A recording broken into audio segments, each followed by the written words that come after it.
There's people out there that want to refer to themselves as alcohol free or zero proof, or, there's the whole gray area drinkers, Yes. which is a lot of mommy wine culture that like I'm not an alcoholic. And it's like, cool. Every time you say that, you increase the stigma. Thanks. Well, then that's the reason, that's the name of the short film is Gray Area, because of the mommy wine culture and that sensitivity. And it's like, I wasn't losing my job, homeless, all of these qualifiers that forever I was like, well, I'm good. I'm just like partying and blacking out. And then like I go to class the next day. So I'm fine, but to be able to see like a lot of us drank the same way. And, even still friends and family members will be like, well, you weren't really an alcoholic, right?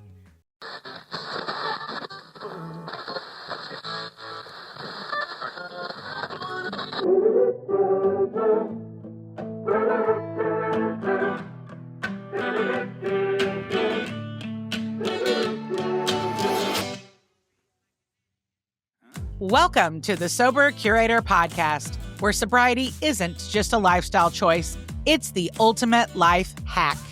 I'm Alysse Bryson, your fearless guide to a world where hangovers are canceled, fun is mandatory, and we still know how to shut down a dance floor, just with better shoes. And I'm Tamara Routley, aka T-Bouge, your co-pilot, chaos coordinator, and the one who keeps Alysse from turning this podcast into a full-blown reality show. Buckle up, sober party people. From lifestyle and travel to pop culture and zero-proof cocktails, we're serving up the stories, trends, and guests that prove sobriety isn't just about what you're missing. It's about finally remembering where you left your keys. Let's get the party started. Welcome back to the Sober Curator podcast, where we celebrate life without booze. We sprinkle in some sober pop culture and remind everybody that staying sober does not mean being boring. I'm your host, Alysse Bryson, and today we're headed to Chicago, home of deep dish pizza, bold coffee, and our guest, who is basically the Oprah of social work. That's right. We have the incredible Kelley Kitley today, known as in the media, America's social worker. How we got her, you guys, it took a lot of arm wrestling and begging, but we got her. She's here. She's the author of the bestseller Myself, and even adapted it into a short film called Gray Area. Oh, and she casually manages being a wife of 20 years and a mom of, wait for it, 4 teenagers. And she's doing it sober. That actually baffles me. That actually totally baffles me. So if you think you've got a full plate, shut up and sit down, because Kelley's probably got a charcuterie board, 2 homework projects, and a TED Talk on her plate. Kelley, welcome to the show. Oh, you are so funny. What an intro. Thank you. And, I guess I should start by saying I grew up above my parents' bar in Chicago. And when I told my dad I was getting sober, he goes, I couldn't raise 5 kids drunk. I don't know how you're going to raise 4 sober.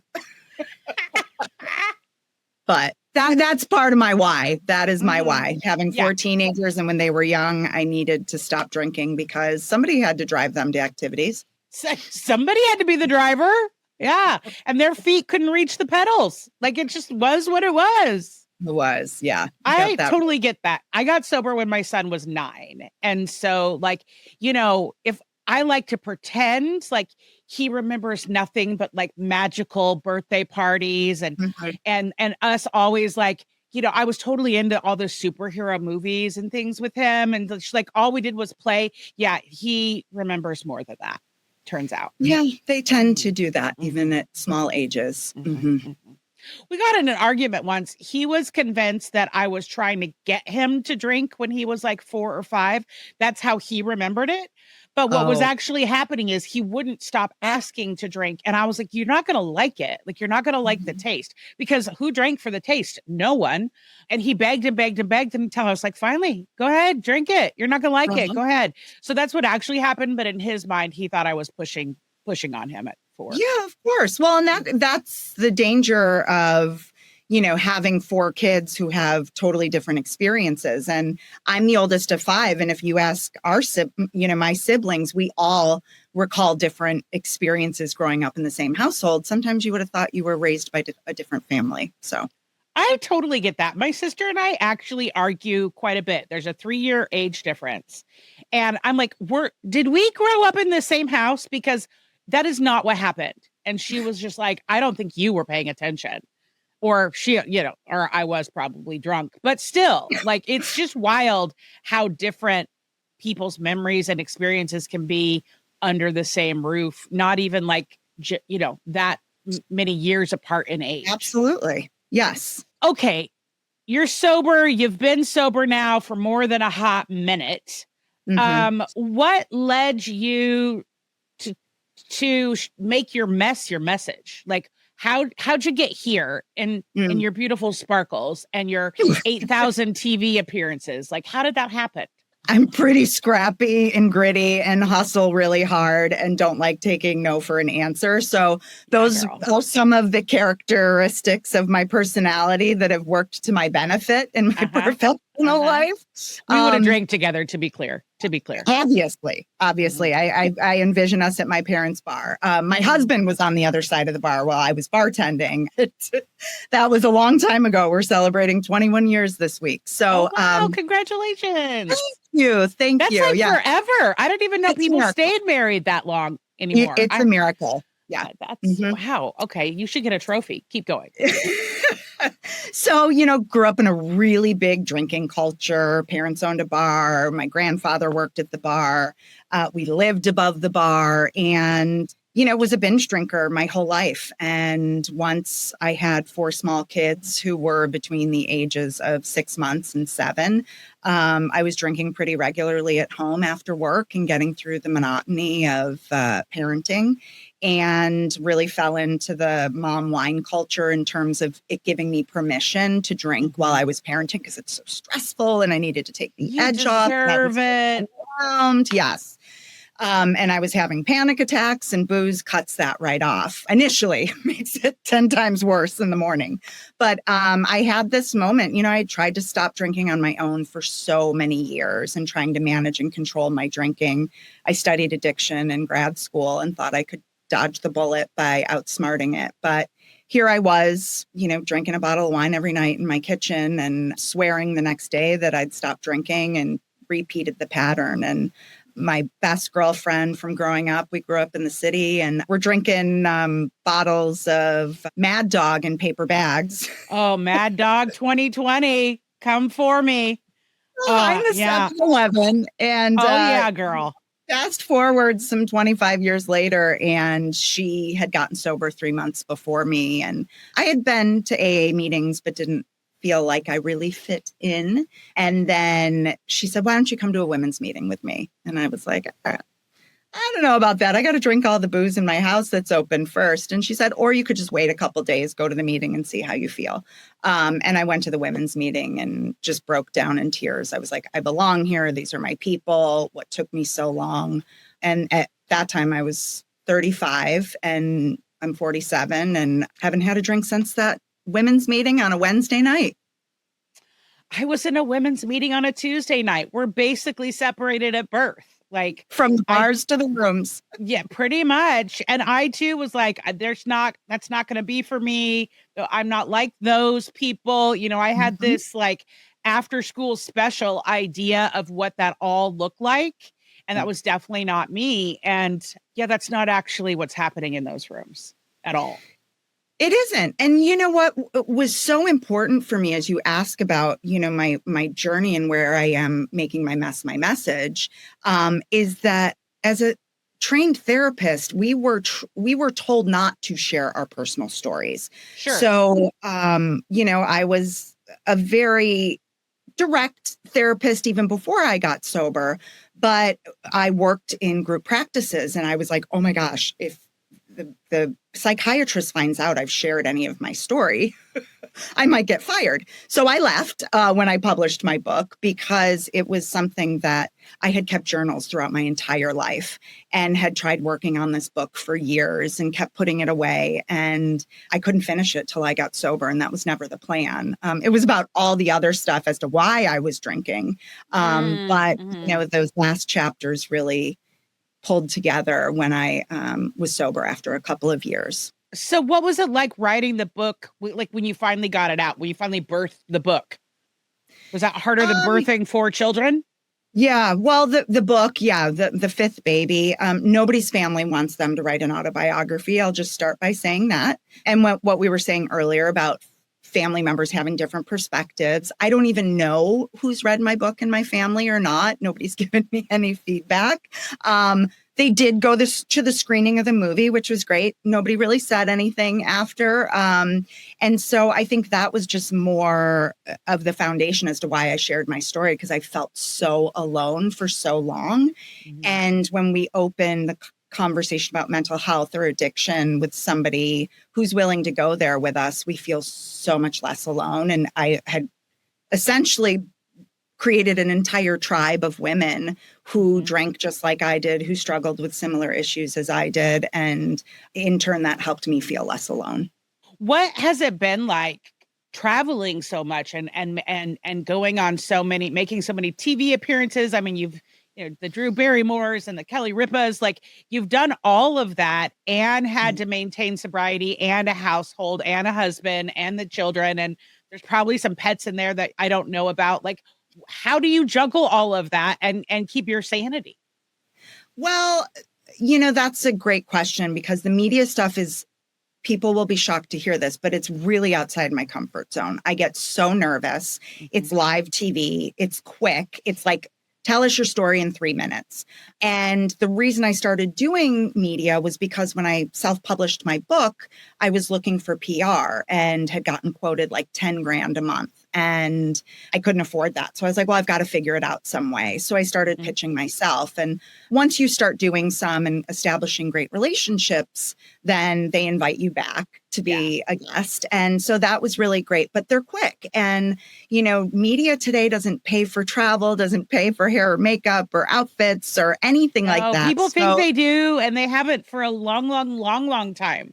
They haven't. And it's not as glamorous as people think. And so I'm like on Southwest on a shoestring, staying on somebody's couch in New York and, borrowing an outfit. And it's a lot of work. But the return on investment is the reach. The book became an Amazon bestseller after I was on the Today Show for mommy drinking culture. So that's the payback. It is reaching a wide audience. And my husband's a Chicago actor, so we did adapt a portion of the book into a short film. It's 18 minutes. And I do speaking engagements and showcase the film as an educational tool with a talk back to different communities to educate about women's mental health and substance abuse. Well, it's important work. How do you do all of that and still have a good time? It's an adrenaline rush. I'm an adrenaline junkie. There's highs, there's lows. It's feast or famine. When you're hot, you're hot. When there's nothing going on, you're like, what am I doing? Why am I doing I've ruined my life. But really, the kids keep me really active. We have one in college, one who's applying for college right now, one in high school and one in middle school. I do have to say, when you were joking about, how do you stay married for 20 years? My parents got divorced when my mom got sober. And when I got sober and my husband drinks, I thought the same thing would happen in our marriage, because it was built on drinking and going out together. And we had a really fun time. And he lost his drinking buddy when I stopped drinking. But it made our relationship so much stronger. Not at first. The first year was hell, trying to manage meetings and schedules and sneaking out for phone calls and prayer and meditation. And there are all these little trinkets all over the house and saying, and he's like, what the fuck is going on? But he embraced it. And we went to therapy and he came to some open meetings with me. And today he's my biggest supporter. And that really helps in the work that I'm doing. What was it like talking to your kids about about why mommy had to quit drinking? Well, they learned at a really young age. My kids were 6 months, 2, 4, and 6 when I got sober. And, one of them has a memory of me taking the baby monitor to the neighbor's house and drinking in the backyard while, she came down looking for me and couldn't find me. So she likes to remind me of that in those heated moments. But it's been just part of our natural dialogue and conversation. I mean, addiction runs rampant in my family. And, the statistics of 1 of 4 of them developing some kind of addiction is very high. And so they just know that when I drink, I don't act right. I don't like who I am. I'm not the best version of myself. And when they were little, they were like, well, why can dad drink and you don't, or can't? And, reiterating it's a choice that I've made, and dad doesn't act the way that mom used to when she was drinking. And so now, it's funny. They tell their friends, and their friends congratulate me sometimes or ask questions about it. Or they'll say, oh, my aunt's sober, or my dad stopped drinking, and it's just, it's beautiful the way we can talk about it and not live in so much shame as I did for a really long time. I think sometimes people can look at people like yourself or myself that seemingly super public and seemingly share it all and think that it is easy. And it's not. And and oftentimes, like, I'll even, I don't know about you, but like, I'll forget things that I've said. Or there was even one time I revealed something on a podcast episode, and my mom listened to that episode, and she heard something that I would have preferred she had heard from me directly and not on a podcast. Yeah. And I didn't think about that, right? I didn't think about the ripple effect of the work that we do because I get so focused on, I'm just trying to help that one gal that is where I was. I'm just, that's my job. It's just to find her, and not worry about the rest. And it is hard work because it's not like your DMs are probably overflowing with, you saved my life, Kelley. I mean, you might get some notes here and there because you've got a book and you've had so many appearances, but I feel like it's a role that doesn't get thanked or acknowledged very often. You just have to keep doing it, right? Yeah, you're absolutely right. I mean, there isn't a whole lot of validation or comments about how our stories impact other people. And, it's selfless, but it's also selfish because continuing to tell our story keeps us sober, right? And so, I think it's funny when I'll be like, I don't go to meetings as regularly anymore. And I'll be like, oh, I need to run to a meeting. And people are like, oh my gosh, are you going to drink? Do you still have to go to those? And you know what? I mean, it's less frequently that I have those moments of like, oh, I need to do this. Where before in that first year, it was like, oh, it's not an option. I need to be in that room. But I did. It was, my son plays travel basketball, and I had a really shitty week a couple months ago. And I was driving and I was like, I'm going to Indiana. I'm going to be in a hotel. He's going to be at basketball practice. I just want to take the edge off. And like remembering that feeling of like, it goes away in like half an hour. And I knew it wasn't, I could have a drink and then like get sober again. I was like, oh no. And my husband will have to come and pick me up the next day because I'll be too hungover to drive. But it was that visceral feeling of like, oh my gosh, I haven't had a craving like this in so long, a psychological craving. Yeah. And luckily, I have a best friend who's sober, a brother who's sober, and a mother who's sober. So I sent out a group text message and I said, I'm telling on myself and just want to let you know, this is how I'm feeling. Remind me why it's not a good idea to drink. And they all sent me reasons as to why. And then I blasted Jelly Roll on the way to Indiana with my son in the back with his headphones on. And I was like, one does. Yes. And that made me feel better. So, I think let's talk about that for a minute, though, because I don't think people realize, like, you can have 15 years, 20 years, whatever, and those thoughts will still come seemingly out of nowhere. And they're still very real. It's just you can sit with them easier instead of being so impulsive and reactive. It's just like, oh, hello, old friend. Here we are again. And I think some people have this misconception that the longer you stay sober, the easier it gets. And respectfully, I think I disagree with that. I think most of the time, sure, because I don't think about it. But then sometimes it just slips in. It's like, yeah. Thank you for saying that. It is hard, no matter how much time you have, because it's a daily practice to stay sober and to be in active recovery.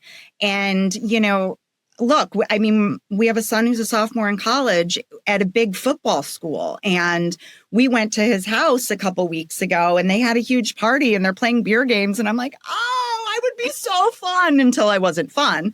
And so there are those moments of like, oh, I'll never get to drink with my kids. And then, that wouldn't be fun for them. But they're thoughts and I need to play the tape forward and I need to reach out to people.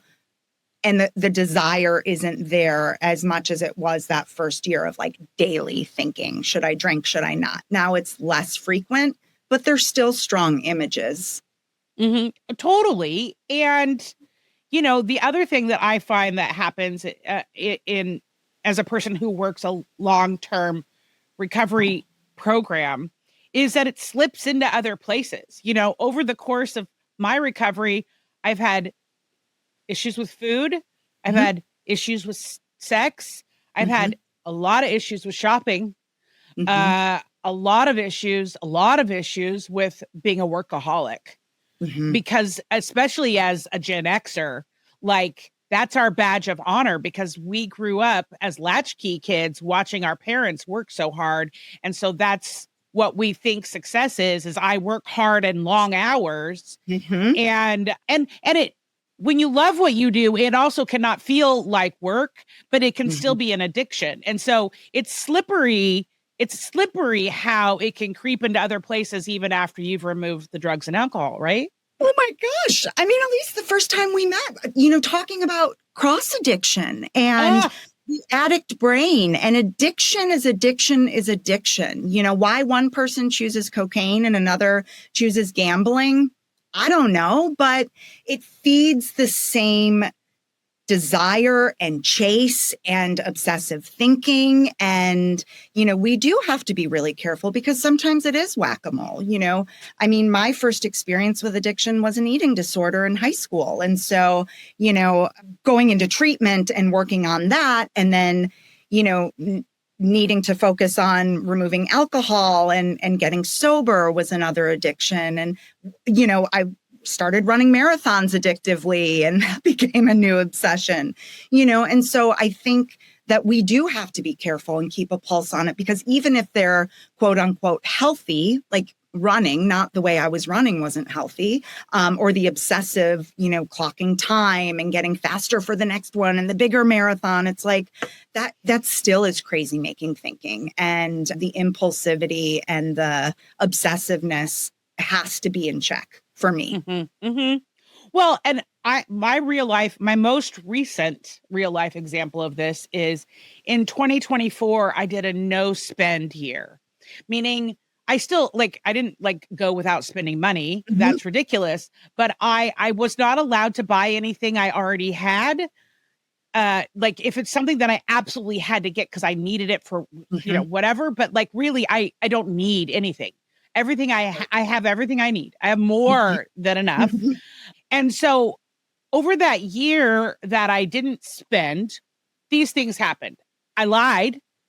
I at the very beginning, I left Home Goods and called a friend to tell her how proud I was that I didn't buy anything when I actually did.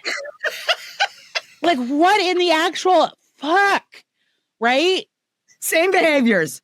And then the next day I saw her in person. I was like, can you come over to the corner? I need to make some amends. I lied to you for literally no fucking reason.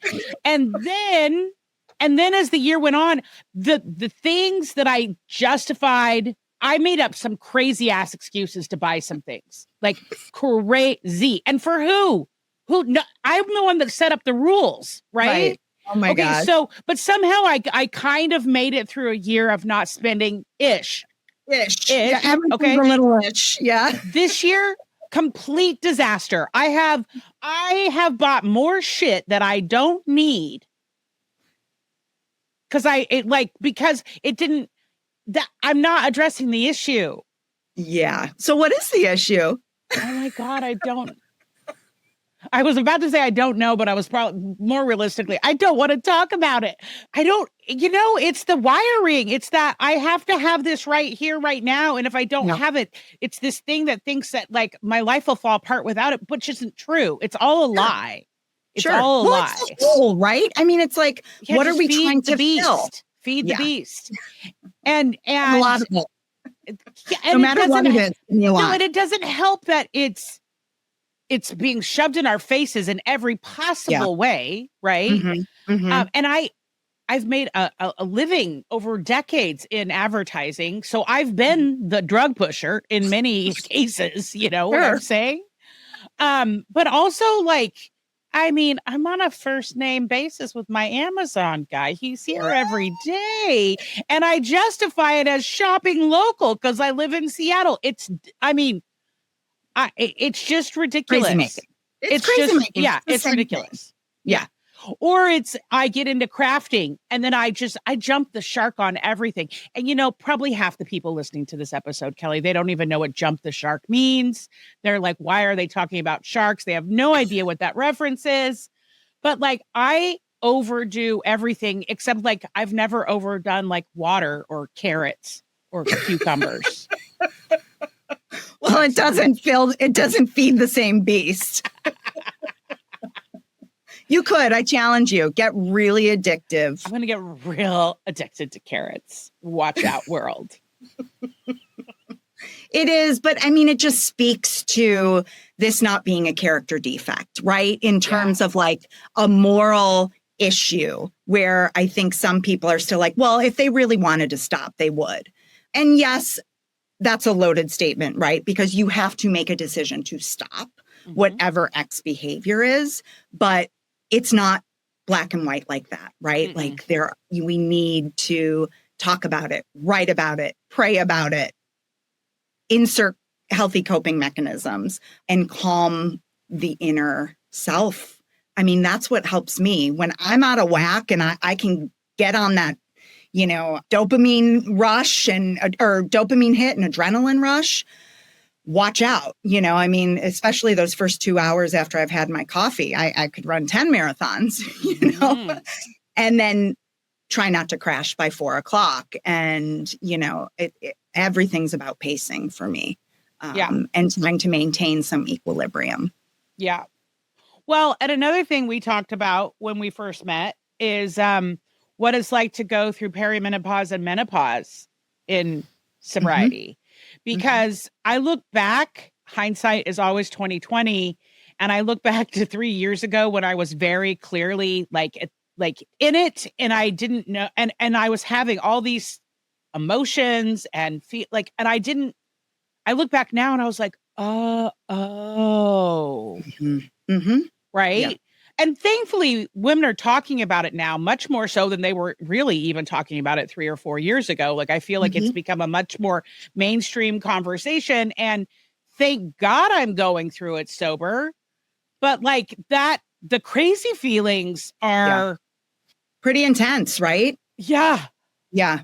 And the rage and the looking for something to self-soothe. And I think, with some of the symptoms too, like lack of sleep and weight gain, I mean, I liked to restrict if I was, feeling on the heavier side in my eating disorder, or when I was drinking a lot, I was, taking Benadryl every night to help me sleep as well. And, these are kind of symptoms that remind me of when I was in active addiction. And so today, when I feel these things and I'm like, oh, this is just like something going on in my body, I need to be very careful that I don't fall back into old habits. So hormones help. Yeah. Hormones help. Antidepressants help. There are a lot of helpers out there. Like, take advantage of what is out there for sure. Okay, another question I want to ask you, because you've kind of had a front row seat like I have to see this whole sober recovery influencer movement come online because it's dramatically different than when I got Yeah. sober, when you got sober, dramatically. And that doesn't mean it's wrong. It's just different. There's just more opportunities and places to get into community and connect. And I think that media is doing a better job with this headlines and the storytelling. I don't feel like we glamorize celebrities, being disasters like we used to in the 2000s and the 90s.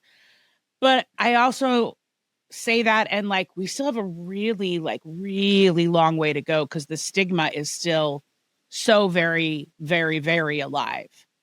So what has been your experience with watching how our community is represented in media, especially since you have so much media experience? I think the psychoeducation is really important, along with, breaking the stigma, because the U.S. Surgeon General came out with a warning that all of the networks invited me to talk about in terms of, the linkage with alcohol use and the increased risk of cancer. And the messaging is like, drink less, be mindful. Well, I tried that for so long, right? I tried moderation management. I tried sober October or dry January. But as soon as it was over, I was like, oh, it's November. The holidays are coming. I can start drinking. Oh, yeah. So I'm a clinician as my first paid job. And, a lot of times the women I'm working with are dipping their toe into the sober curious movement, or trying to moderate, or reading Quit Lit. And, they may look at AA as too intense for them. So I think all of these extra programs and sober coaches, on Instagram and things like that are a great resource.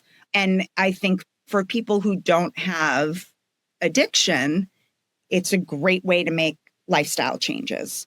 The thing that I get tripped up on is nobody wants the label of an alcoholic or an addict. And I know that those are like more old school terms. It's not even in the diagnostic manual. And so people don't want labels. But I think sometimes labels can be really helpful, because it's like, you have tried all of these things. And, I'm working with a client right now who said, it took me 20 years to say I'm an alcoholic, and it's the only thing that got me sober because I know I can't drink. So I think that, yes, it's great that we're shifting as a society. I hope that alcohol becomes similar as cigarettes have become, and people using less. I think alcohol is having a cigarette moment for sure.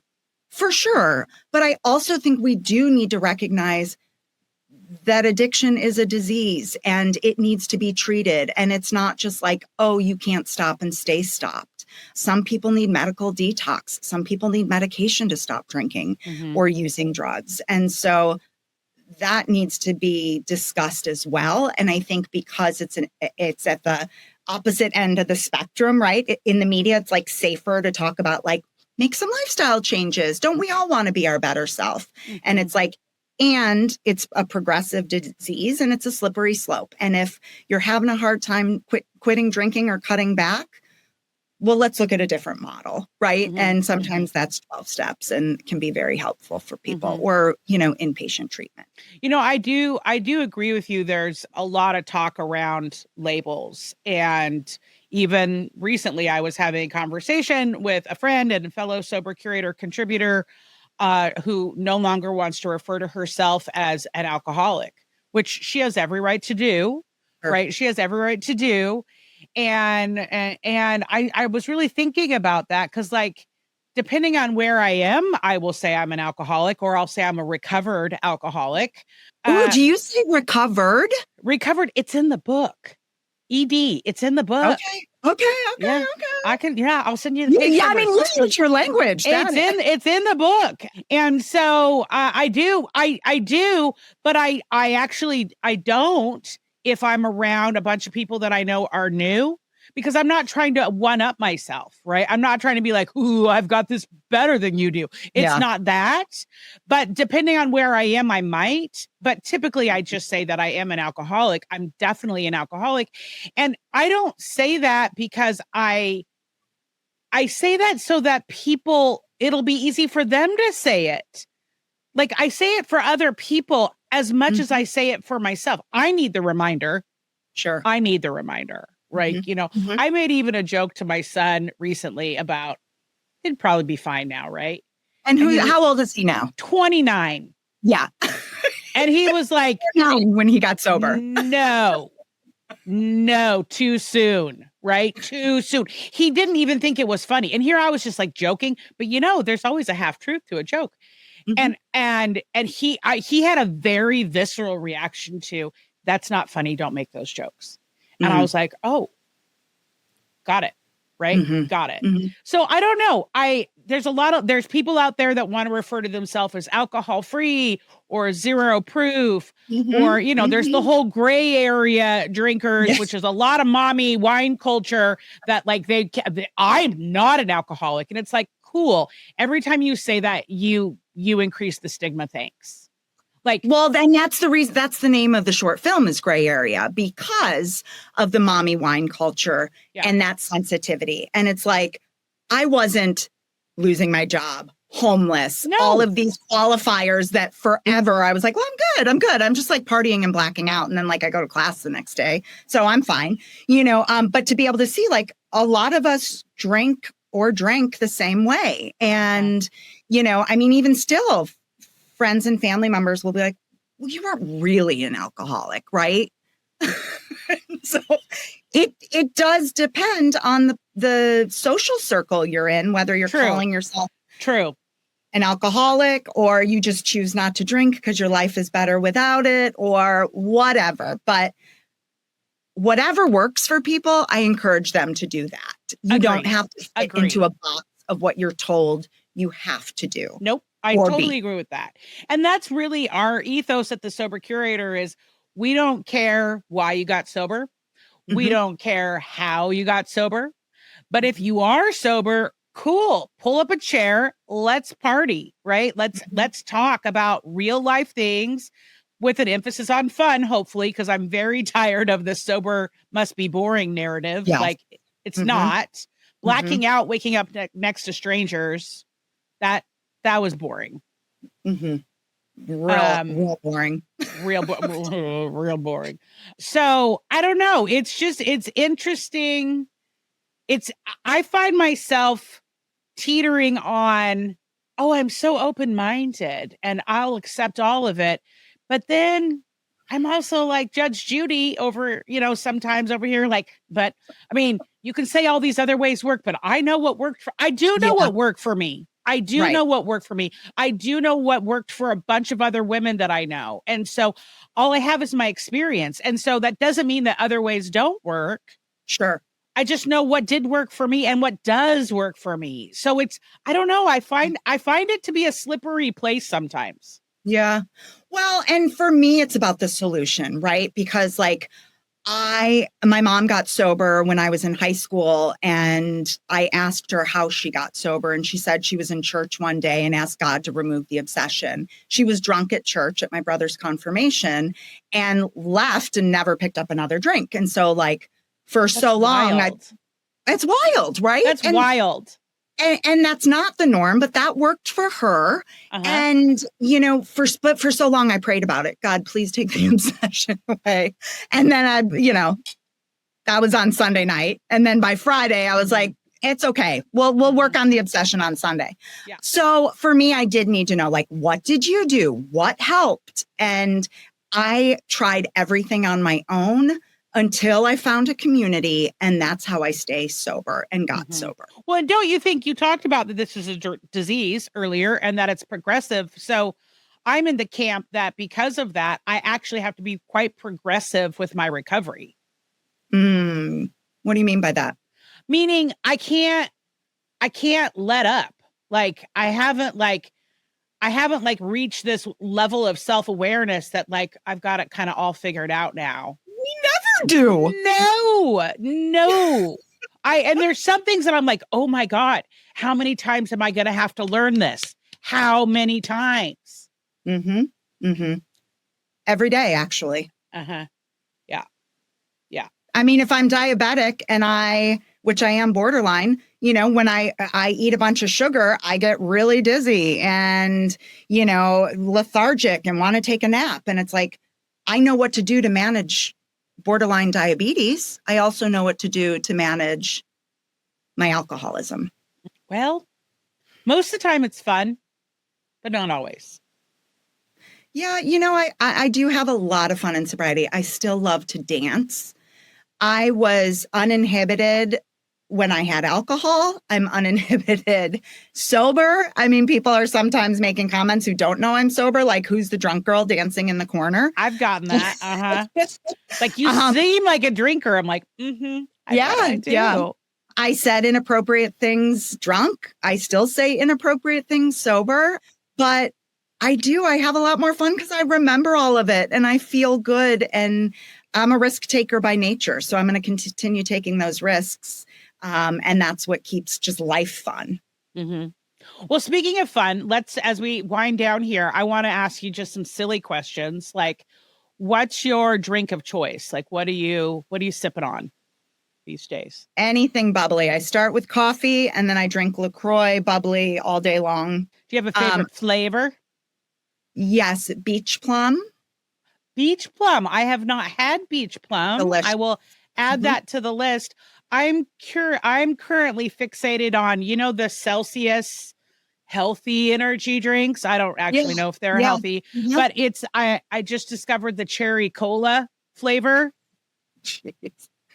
Old school. It might be a problem. Like, I mean, it was not. I'm not allowing myself to have more than one a day because it feels like it could be a slippery slope. Yeah. Yeah. Well, and I do have a heart condition. Yeah, I do have a heart condition. So, like, I just got to be careful there.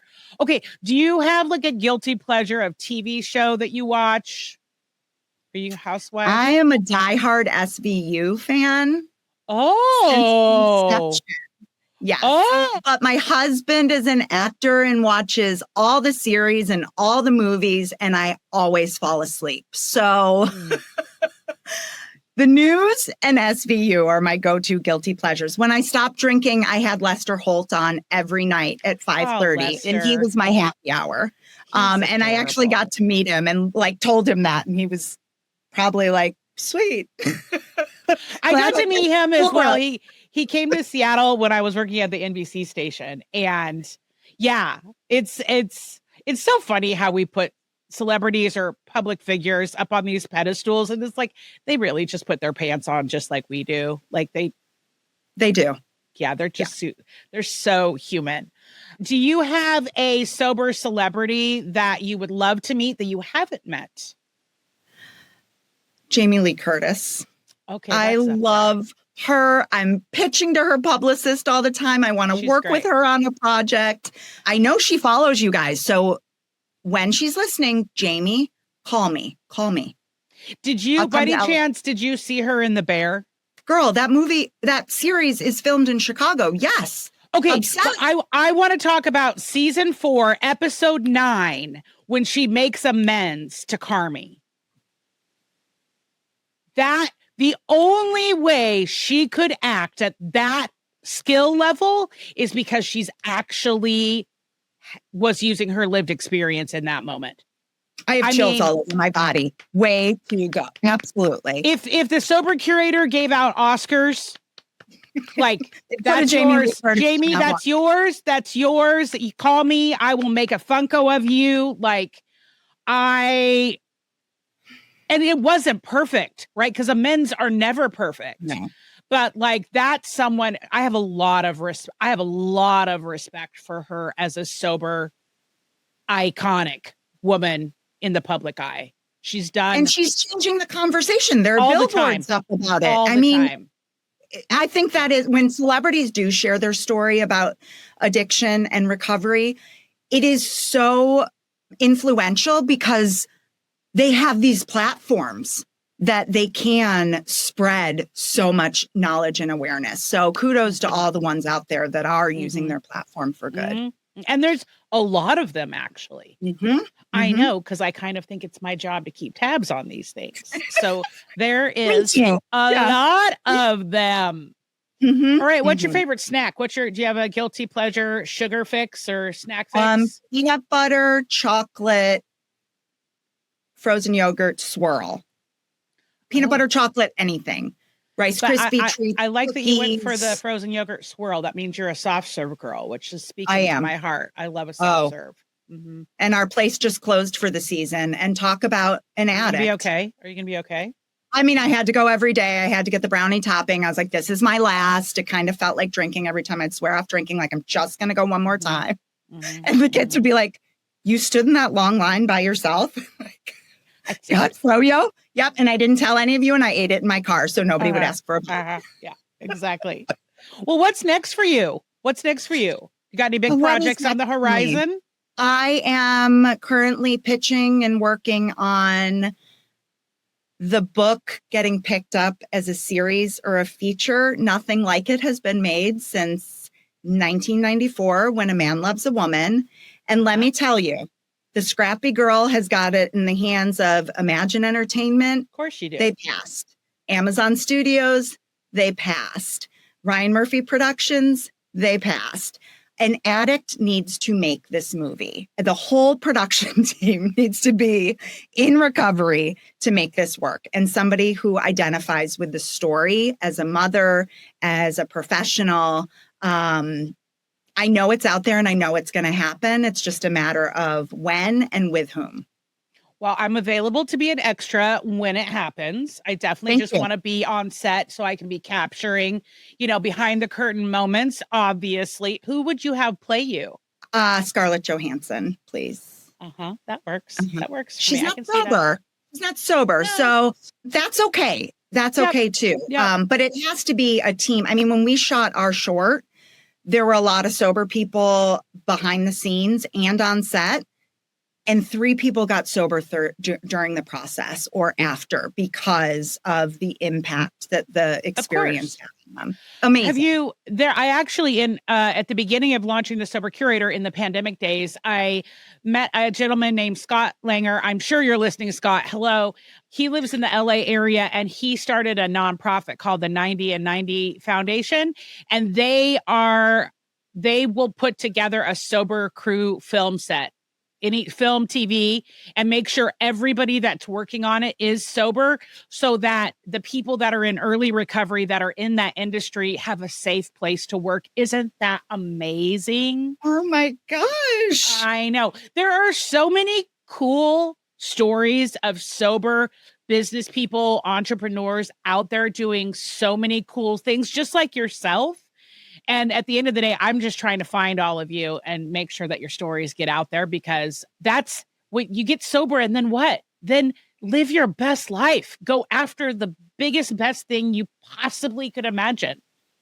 And you're going to get it. You're probably going to get better than what you dreamed you could get. That usually is what happens. I hope so. Yeah. Well, I'm very excited for our long best friend relationship we're going to have. I don't know. Immediate. I don't know if there's matching tattoos in our future, but I'm sure there's some kind of shenanigans we'll get up to. You definitely. See, you're inked, so I think there's a chance. There's a chance. And we definitely want to have you come and be a guest on one of our Menopause Ballers menopause episodes. Oh, I'm all game for that. Because for sure. Perfect for it. Well, Kelley, we're going to drop all of your contact info in the show notes. Thank you so much for joining us today. That is all the time we have. If you have a topic, hopefully it's sober pop culture related, that you want us to talk about, or a film or a book or a movie or a podcast you want us to review, just slide into our DMs and we will do our very best to get all the information for you. Until next time, I'm Alysse Bryson, and remember that getting sober matters, staying sober matters more. Thanks for tuning in, because let's be real, we're way more fun than your ex's drunk texts. If you laughed, learned, or just need more of our voices in your life, honestly, I mean, who wouldn't? Hit that subscribe button, leave us a review, and send this episode to your sober or your I swear I'm only drinking on the weekends besties. And if you have a story, feedback, or hey, maybe you just want to slide into our DMs like it's 2012, well, you know we're here for it. Find more curated magic at thesobercurator.com. And remember, getting sober matters, staying sober matters more. Until next time, keep it real, keep it fun, and keep it sober.